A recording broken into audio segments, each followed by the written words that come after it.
अस्सलाम वालेकुम dear students, I hope कि आप लोगों को लास्ट लेक्चर बहुत अच्छे से समझ आया होगा। आज के लेक्चर में हम लोग स्टार्ट करने जा रहे हैं अबाउट न्यूरॉन्स, अफेरेंट न्यूरॉन्स और उसके बाद हम लोग पढ़ेंगे about the anatomy of nervous system.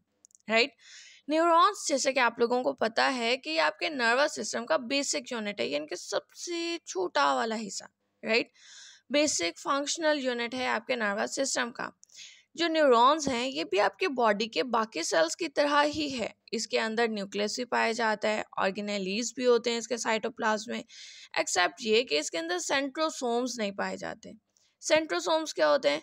Centrosomes जो कि आपके सेल को 1 से 2, 2 से 4, 4 से 8 बनाने में मदद देते हैं।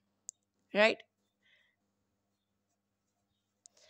इनके अंदर ये सेंट्रोसोम्स नहीं पाए जाते, जिसकी वजह से इनकी डिवीजन नहीं होती।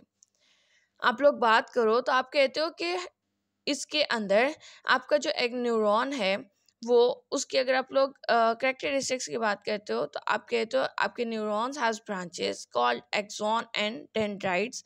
उसके अंदर एक्सॉन्स और डेंड्राइट्स होते हैं। लाइक आपका ये अगर न्यूरॉन है तो ये इसके डेंड्राइट्स होंगे इसकी सेल बॉडी पर, ठीक है, और ये इसका एक्सॉन जो इसका स्टेम है, जो कि माइलिनेटेड विद शीथ, यानी कि उसके ऊपर एक किस्म की झिल्ली मौजूद होती है जो इसको मीन महफूज करके रखती है। सेकेंड थिंग, आपके जो न्यूरॉन्स हैं उनके अंदर किसी किस्म का डेंट सेंड वो नहीं होते। राइट, आप लोग कहते हैं इसके अंदर किसी किस्म के सेंट्रोसोम्स नहीं पाए जाते। और सेंट्रोसोम्स क्या थे? जो कि डिवीजन में काम करते हैं। ठीक है, अब अगर हम लोग इसकी क्लासिफिकेशन देखें तो आप लोग को ने जैसा कि पहले भी पढ़ा था कि आपके जो न्यूरॉन्स हैं वो 2 तरह की टाइप्स में डिवाइड होते हैं। एक मोटर न्यूरॉन्स जिसको आप लोग अफेरेंट न्यूरॉन्स भी कहते हैं, और एक सेंसरी न्यूरॉन्स होते हैं जो कि अफेरेंट न्यूरॉन्स होते हैं। अफेरेंट न्यूरॉन्स की हमने बात की थी, आपने कहा था कि अफेरेंट न्यूरॉन्स वो न्यूरॉन्स होते हैं जो कि मोटर इम्पल्सेस को कैरी करते हैं from the CNS to brain to body, यानी कि सीएनएस से वो मैसेज लेते हैं और वो बॉडी तक मैसेज को इन फॉर्म ऑफ इम्पल्सेस या थ्रू मोटर इम्पल्सेस वो पहुंचाते हैं, यानी कि आपके इफेक्टर ऑर्गन्स तक या peripheral effector organs like muscles, glands, blood vessels, उन तक वो पहुंचाएंगे। These are afferent neurons. आप लोग कहते हो इनके एक्सॉन्स बड़े थे और डेंड्राइट्स जो हैं वो छोटे होते हैं, यानी कि इनके ये एक्सॉन्स जो होंगे वो बड़े होंगे, ये एक्सॉन्स जो होंगे ये बड़े होंगे और ये डेंड्राइट्स जो होते हैं ये छोटे होते हैं। जबकि अफेरेंट न्यूरॉन्स की बात करते हो तो आप लोग कहते हो न्यूरॉन्स जो कि आपके मीन सेंसरी इम्पल्सेस को बॉडी से लेते हैं और आपके सीएनएस तक पहुंचाते हैं। राइट, यानी कि आपकी बॉडी से मैसेज को लेंगे और आपके दिमाग तक पहुंचा देंगे। दीज आर अफेरेंट न्यूरॉन्स, और इनके एक्सॉन्स जो थे वो छोटे होते हैं और डेंड्राइट्स जो हैं वो इनके बड़े होते हैं। Next thing, anatomy of ENS, यानी कि ऑटोनॉमिक नर्वस सिस्टम के एनाटॉमी की बात करें तो आप लोग कहते हो कि आप लोगों के अफेरेंट न्यूरॉन्स, जिसको आप लोग मोटर न्यूरॉन्स का भी नाम देते हो, ये मैसेज को सीएनएस से इफेक्टर ऑर्गन्स तक पहुंचाते हैं। किस तरह से? 2 तरह के न्यूरॉन्स के जरिए, यानी कि एक प्री गैंग्लियोनिक न्यूरॉन और एक पोस्ट गैंग्लियोनिक न्यूरॉन। यानी कि एक वो न्यूरॉन जो आपके ब्रेन स्टेम से शुरू होती है और आपके किसी न किसी गैंग्लिया या साइनेप्स में जाकर वो उतरती है या फिर रुक जाती है, और वो न्यूरॉन जो कि उस गैंग्लिया से आपके न्यूरोट्रांसमीटर को लेगा और उसको उस न्यूरोट्रांसमीटर को पहुंचाएगा किसी न किसी इफेक्टर ऑर्गन तक, यानी कि जहां तक मैसेज जाना है। राइट, बात को रिपीट करती हूँ। मैंने आपसे कहा लाइक सपोज आप लोग कह रहे हो कि आपके पास 2 न्यूरॉन्स हैं या नर्व फाइबर्स हैं। ठीक है, एक प्री गैंग्लियोनिक न्यूरॉन हो गई जिसकी सेल बॉडी जो है वो आपके ब्रेन में पड़ी हुई है या स्पाइनल कॉर्ड में पड़ी हुई है, और उसकी स्टेम होती हुई आपके लाइक एक्सॉन जो है वो एंड हो जाता है। उसका स्टेम जो एंड हो रहा है वो किसी न किसी साइनैप्स में एंड हो रहे हैं। साइनैप्स जिसके बारे में हमने कहा था कि ये एक रिले स्टेशन है।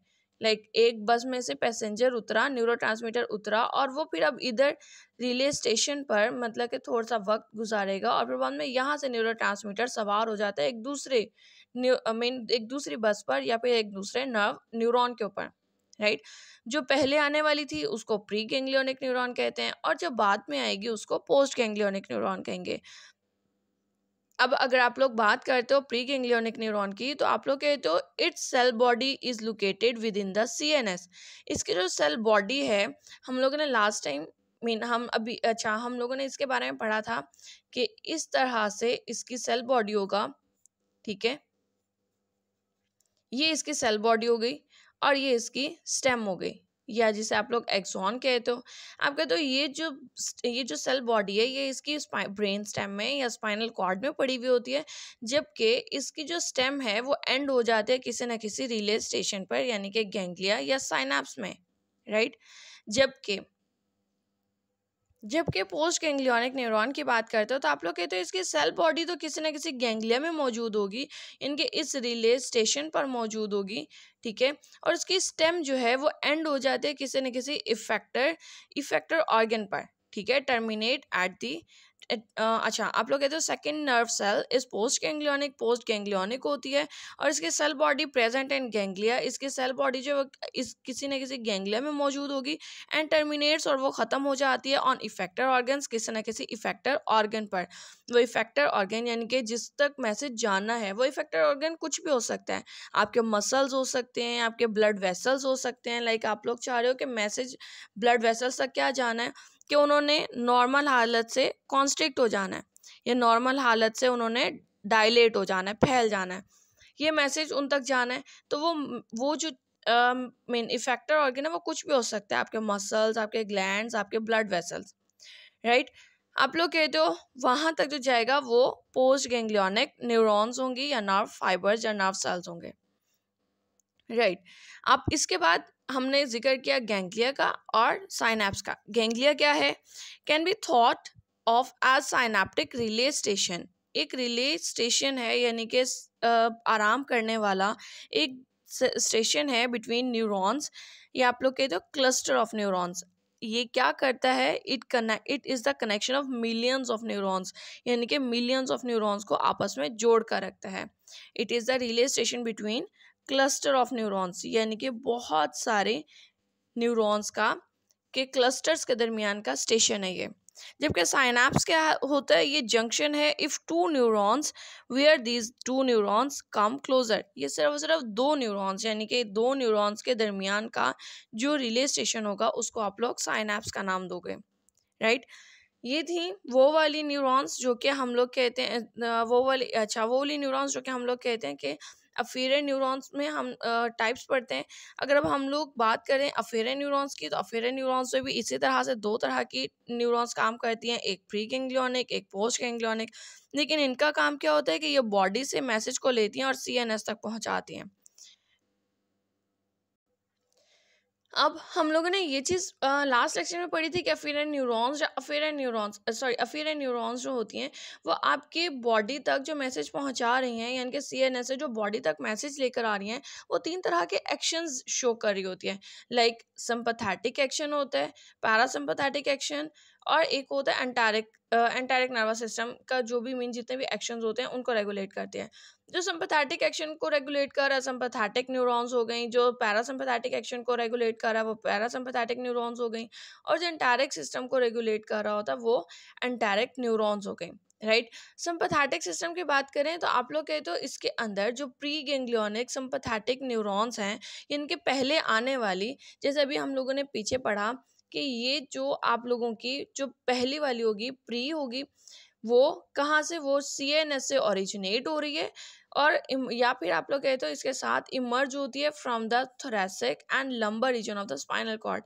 आपके स्पाइनल कॉर्ड के थोरेसिक और लंबर रीजन से ये शुरू होती है, और आपकी बॉडी के बॉडी में आपके किसी न किसी गैंग्लिया पर जाकर वो स्टॉप होती है। इसके जो अगर हम लोग देखें तो ये जो सिंपैथेटिक नर्वस सिस्टम में जो प्री गैंग्लियोनिक सिंपैथेटिक न्यूरॉन्स हैं वो छोटी होती हैं, they are short in comparison to the post ganglionic neuron. ये चीज़ अगर आप लोगों को याद हो जाए तो आप लोग इसके ऑपोजिट उसमें पैरासिम्पैथेटिक न्यूरॉन्स के अंदर इजीली आप लोग रटा लगा सकते हो कि अगर तो ये सिंपैथेटिक सिस्टम में प्री गैंग्लियोनिक न्यूरॉन्स जो हैं वो छोटी हैं और दूसरी बड़ी हैं, तो ऑब्वियसली पैरासिम्पैथेटिक सिस्टम में जो प्री गैंग्लियोनिक सिंपैथेटिक न्यूरॉन्स हैं वो बड़ी होंगी as compare to the post ganglionic neurons. अच्छा, यहाँ पर हम लोगों ने बात की कि ये ओरिजिनेट होते हैं फ्रॉम द सीएनएस या फिर स्पाइनल कॉर्ड के थोरैसिक और लंबर रीजन से, जबकि ये क्या करती हैं, पैरासिम्पैथेटिक न्यूरॉन्स जो हैं ये अराइज होंगी फ्रॉम द क्रेनियल नर्व 3, 4, 3, 7, 9 और 10 से, और इसके साथ सैक्रल रीजन, एक क्रेनियम रीजन और दूसरा sacral region of the spinal cord से ये स्टार्ट होती हैं और एंड हो जाते हैं गैंग्लिया में। या तो गैंग्लिया किसी न किसी इफेक्टर ऑर्गन पर मौजूद होगा या फिर उससे करीब करीब कहीं पर भी। ठीक है, हम लोगों ने जिक्र किया था ना कि आप लोगों की ये एक न्यूरॉन थी, ठीक है, उसके बाद दूसरी दूसरी न्यूरॉन स्टार्ट होती है और वो किसी न किसी इफेक्टर ऑर्गन पर जाकर कंप्लीट हो जाती है। ठीक है, वो न्यूरॉन जो है, जो प्रीपोस्ट गैंग्लियोनिक न्यूरॉन है, वो किसी न किसी दूसरे ऑर्गन पे भी जाके रुक सकती है, स्टॉप कर सकती है, या फिर किसी और आने वाले नर्व के ऊपर भी वो जाकर स्टॉप कर सकती है। राइट, यहाँ तक हो गया। आप लोग कहते हो कि as compare to the sympathetic nervous system, जो प्री गैंग्लियोनिक नर्व्स हैं ऑफ द पैरासिम्पैथेटिक सिस्टम, ये बड़ी होती हैं as compare to the post ganglionic neurons, जो कि छोटी होती हैं within the ganglia close और within the organ. Right, दो चीज़ें थी इसके अंदर, सिर्फ कि हम लोग ने ये बताया कि सीएनएस या स्पाइनल कॉर्ड के किस हिस्से से शुरू होती हैं और आपकी बॉडी तक पहुंचती हैं, और दूसरा ये कि आपके इसके स्ट्रक्चर जो होगा, प्री गैंग्लियोनिक न्यूरॉन्स जो हैं वो छोटी होती हैं या बड़ी होती हैं। Next thing, enteric nervous system या फिर इसको रेगुलेट करने वाली एंटेरिक न्यूरॉन्स। आप लोगों ने भी पढ़ लिया है कि एंटेरिक नर्वस सिस्टम जो होती हैं वो ब्रेन ऑफ द गट भी कहलाई जाती हैं। ये इसके अंदर क्या है, इसके अंदर नर्व फाइबर्स का पूरा एक कलेक्शन है, एक जुमगुट्टा है, या फिर आप लोग कहते हो कि एक मजमुआ है, that strong the gastrointestinal tract, pancreas and gallbladder, जो कि आपके इन तमाम तर चीज़ों को, गैस्ट्रोइंटेस्टिनल ट्रैक्ट को, पैनक्रियाज को और गॉल ब्लैडर को मजबूत बना के रखते हैं, और ये काम करते हैं independently of the CNS. CNS इसको कंट्रोल नहीं करता, खुद ब खुद ही अपना काम करता है, and controls the motility, exocrine and endocrine secretions and microcirculation of the GIT. यानी कि जीआईटी के तमाम तर काम, उसकी हरकत करना, उसके हार्मोन्स पैदा करना, रिलीज करना ब्लड में, उनका ट्रैवल करके अपने टारगेट सेल तक जाना या अपने टारगेट पॉइंट तक जाना, तो वो तमाम तर जितने भी काम होंगे या माइक्रो सर्कुलेशंस हैं जीआईटी की, वो तमाम तर काम जो है वो एंटेरिक नर्वस सिस्टम कंट्रोल करता है, और इसको रेगुलेट करने वाली एंटेरिक न्यूरॉन्स होती हैं।